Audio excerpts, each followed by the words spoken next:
یا رسول اللہ یا رسول اللہ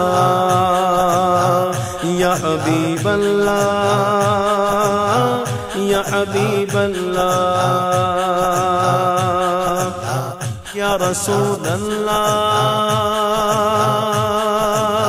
یا رسول اللہ.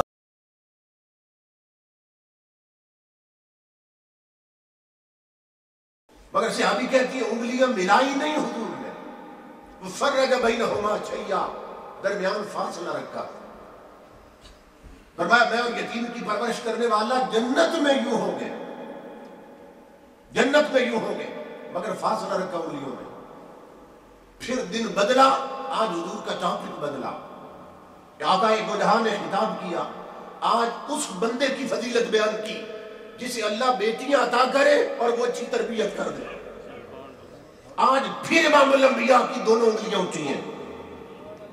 صحابی بیان کرتے ہیں مگر انداز الگ تھا حضور کا. تاجدار کائنات نے فرمایا من آل جاریتین حتی تبلغا، جسے اللہ تعالیٰ دو بیٹیاں عطا کرے اور وہ اچھے طریقے سے ان کی پرورش کر دے، ان کی گچی میں قرآن رکھ دے، انہیں رومانٹک ناول نہ پڑھائے، انہیں سیرت فاطمہ کی کتابیں پڑھائے، انہیں پردہ اور حیا سکھائے، ان کے سر سے چادر نہ اترنے دے، انہیں مدینے کے راستے پہ چلائے اور تن سے من تک فاطمہ زہرا کی سیرت کا رنگ چڑھا دے. آقا فرماتے ہیں جو اس طرح بیٹیوں کی پرورش کرے جا یوم القیامت انا وہو ہکذا، فرمایا وہ بندہ اور میں قیامت کے میدان میں یوں آئیں گے. صحابی کہتے ہیں وَزَمَّ أَصَابِعَهُ، تاجدار کائنات نے دونوں انگلیاں ملا دی تھی. یتیم کی پرورش کرنے والے کی بات تھی، انگلیاں جدا رکھی اور فرمایا وہ اور میں جنت میں یوں ہوں گے. اور بیٹیوں کی اچھی تربیت کرنے والے کی بات کی تو فرمایا قیامت کے میدان میں وہ اور میں یوں ہوں گے. یہ فاصلہ بھی ختم کر دیا. تو بیٹیوں کی اچھی تربیت قرب رسول کا باعث بنتی ہے. فرمایا اسے مصطفیٰ کی سنگت نصیب ہو جائے گی کہ جو بیٹی کی اچھی تربیت کر دے.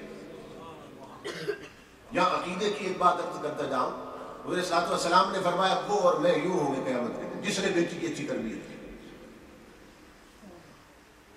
اب ایک ہی وقت میں حضور کے ساتھ قیامت کے میدان میں کتنے بندے اس طرح چل سکتے ہیں؟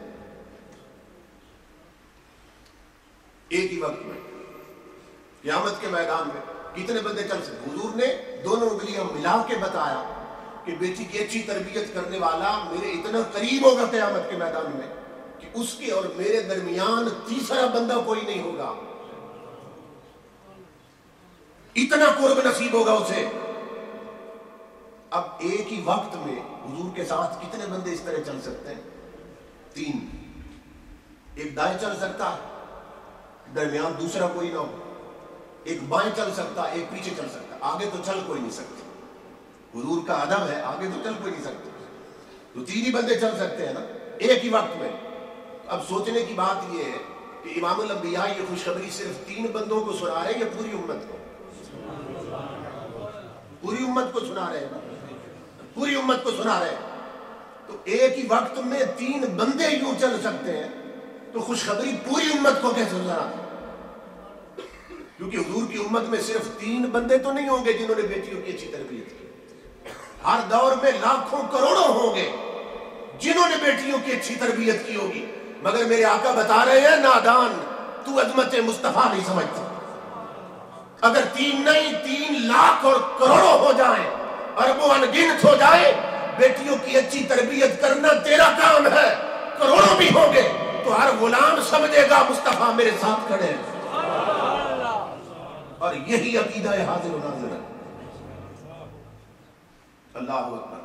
تو امام الانبیاء نے فرمایا بیٹیوں کی اچھی تربیت قرب رسول کا باعث بنتی ہے. تاجدار کائنات نے اس پہ توجہ دی تھی. ہمارے گھروں کی ترتیب بدلی ہوئی ہے جس کی وجہ سے ہم پریشانی کو شکار ہیں. الرجال قوامون علی النساء، حضور صلی اللہ علیہ وسلم نے فرمایا مرد عورتوں کے افسر ہیں. گھر کی ترتیب کیا ہونی چاہیے؟ عورتیں مردوں کے پیچھے چلے.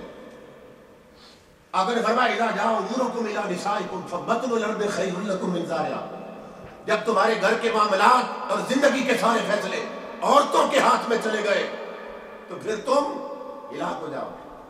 اور آقا نے فرمایا پھر زمین پر چلنے سے بہتر ہے زمین میں اتر جاؤ.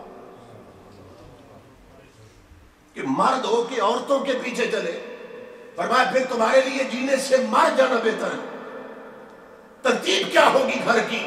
فرمایا ساری عورتیں مردوں کے پیچھے چلے اور سارے مرد مصطفیٰ کے پیچھے چلے. یہ ترتیب رکھ لے گھر کی، اللہ کی عزت کی قسم گھر جنت بن جائے. یہ ترتیب رکھ لے.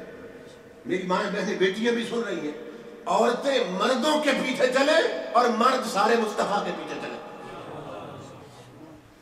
یہ طریقہ اختیار کیا. امام الانبیاء نے اس طرح تربیت کر دی تھی کہ حضور کی ایک صحابیہ ہے، خامد بزنس مین تھا، وہ ملک شام میں جا رہے تھے.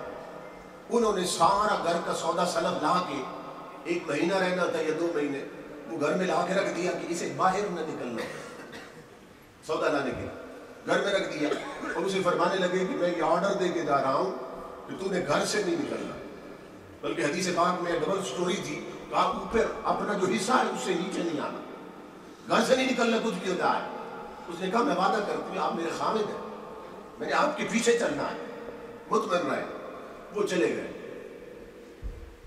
بعد میں اس بی بی کو میکے سے بندہ آیا اور اس نے بتایا کہ تیرا والد بہت بیمار ہے اور ڈاکٹروں نے لا علاج قرار دے دیا اور کہتے ہیں کسی وقت مر سکتا ہے،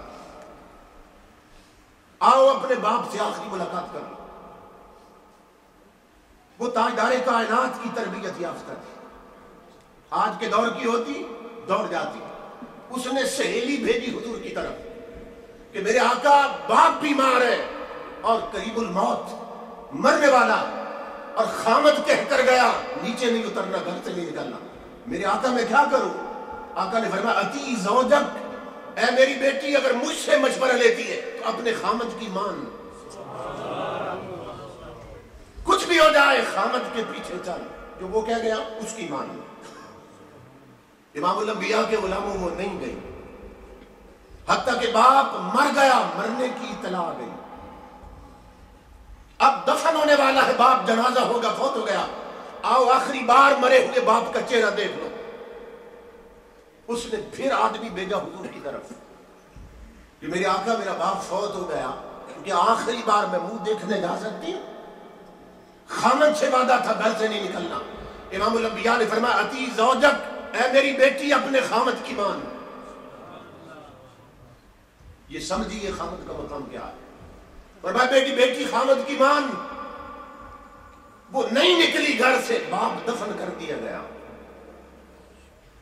باپ کا آخری چہرہ تکنے کے لیے نہیں گئی، گھر بیٹھی رہی خامد کی مان. جب جنازہ ہو گیا نا، پہلے تو وہ بندے بھیجتی تھی حضور کی طرف، اب میرے آقا نے بندہ بھیجا اس کی طرف. فرمایا میری اس بیٹی کو خوشخبری دے دو میری طرف سے کہ ان اللہ غفر لأبیہا بإطاعتہا لزوجہا. اے میری بیٹی خوشخبری سن، تیری خامد کی اطاعت کی وجہ سے رب نے تیرے باپ کی بخشش کر